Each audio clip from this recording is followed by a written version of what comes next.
Libra, and welcome to your day. Thank you so much again for joining me.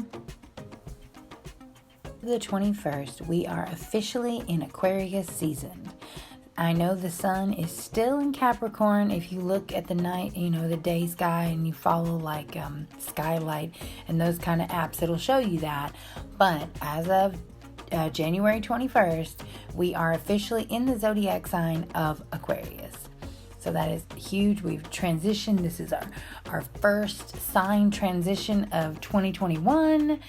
And I just think that's awesome. We're just moving right along with the year. So today, two things have happened.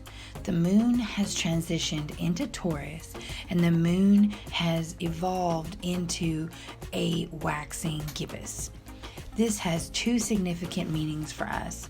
One, with the moon as a waxing gibbous, we are to trust in the process, trust in our intentions, trust in ourselves. We have worked very hard for what we are trying to achieve.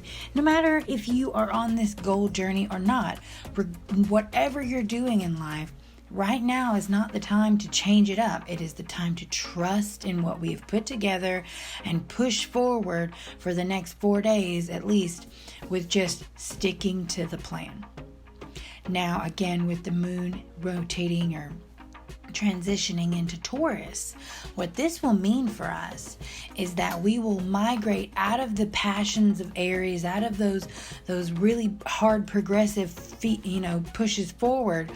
But as a result, we're going to be getting this really grounded and kind of like predictable and concrete. This is good for us in the sense that we're in the waxing gibbous right now, because this is going to give us like a really solid foundation to move forward. We're going to want to stick to a plan we've created. We're going to want to trust in what we have worked for.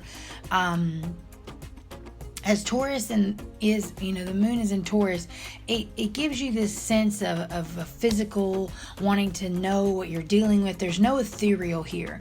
There is no dreaming here. You want to see it, smell it, touch it. You want to know that it exists. Well, planning is that. It may not be a literal thing that you can pick up and grab with your hand, but it is something you've done. It is something you can completely understand. It is a physical. It's kind of like bringing the mental into the physical. So there's some logic there that Taurus will help us to stick to what we understand.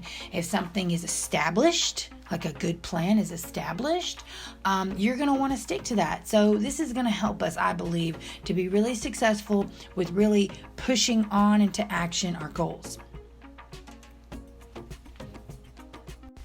So moving on into our horoscope, what I have today is a waxing gibbous spread. I've actually been following this one site.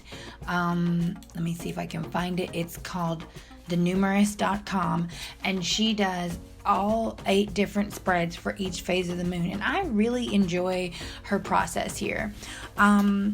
Just so you know, if you would like for me to do a series on the spreads and show you them in person and go through them slowly, like we could do them together, like I would do one and you could even follow along and do one with me, just to get used to the process of going through the cards, let me know. I don't mind doing that. I just want to know if there's any interest in something like that. So let's just move straight in to what our cards have for us. The waxing gibbous spread. Card 1 is going to be the problem. Card 2 is our expectation. Card 3 is the reality of the situation. And card 4 is guidance. Now, something to note here is that 2 and 3 are sideways. Okay, and these mean there's no positive or negative to them.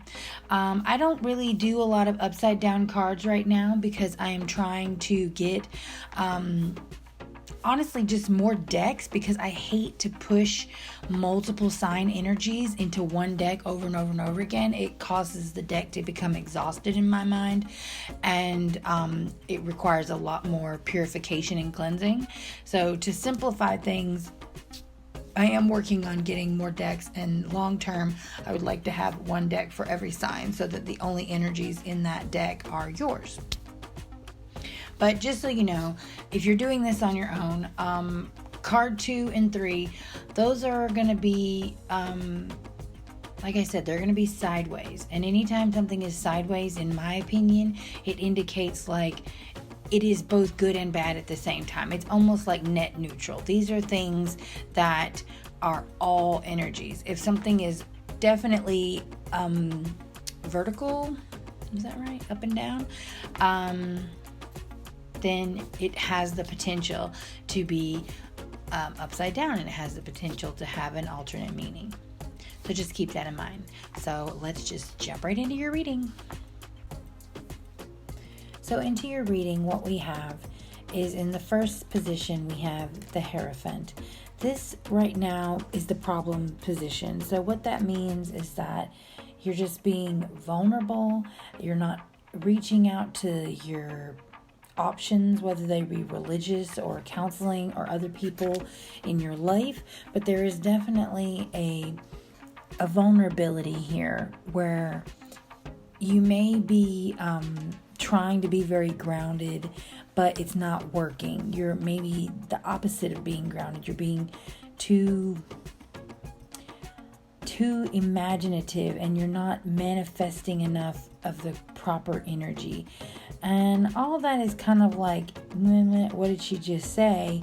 But really what I'm trying to say is, in a positive position, this card would say, be a part of a bigger system, be a part of something like that.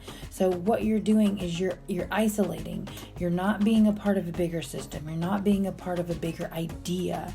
And that's the problem of where you're at, is you're thinking too internally, too small. So whatever you're dealing with right now, that you're even here listening to this video, that's what I'm seeing as an issue, is that you need to be reaching out on a larger level. So when it comes to your expectation of how you see things, you have a very strong vision, okay? Queen of Swords energy going on over here. She is a take no prisoners kind of card. She's all about balance. She's ruled by you mostly. But right now there is this kind of like overly confident, overly, you're going to be able to figure it out and balance everything and please everybody. But that's not always how things are in reality.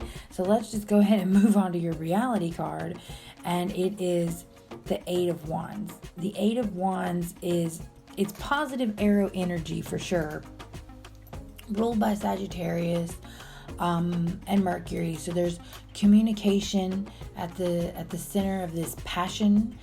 And it is, there's luck and ambition here. So it's not like you're really getting a bad reading, I wouldn't say.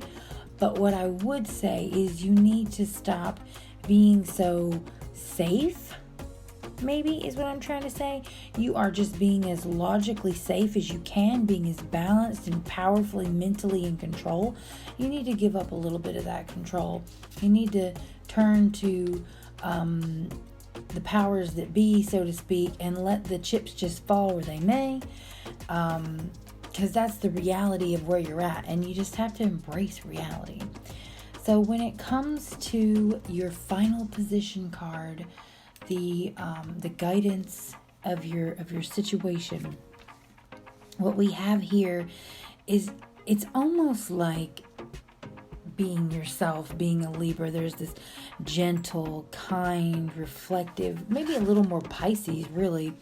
There's this just need to be a little more dreamy, a little more imaginative, just be a little more poetic and softer and more emotional, a little less mental and more emotional. And I guess I can really see this in your reading now that it's all together. Your initial card is you're not reaching to something bigger than yourself. You're not part of a bigger system. You're too isolated, and the way you see things is just this need to be very balanced right now. You're being very Libra, which is fine because you are a Libra. So you're being very balanced, but almost to detriment, because what needs to happen is just go for it energy. Let a little luck take place. Let the chips fall where they may. Let the arrows fly, and deal with the outcome as it comes along, and have this just faith, this emotional faith that everything is going to work out, because you will. All right. That's all I have for you today, Libra. I hope that helps. And I'll see you tomorrow.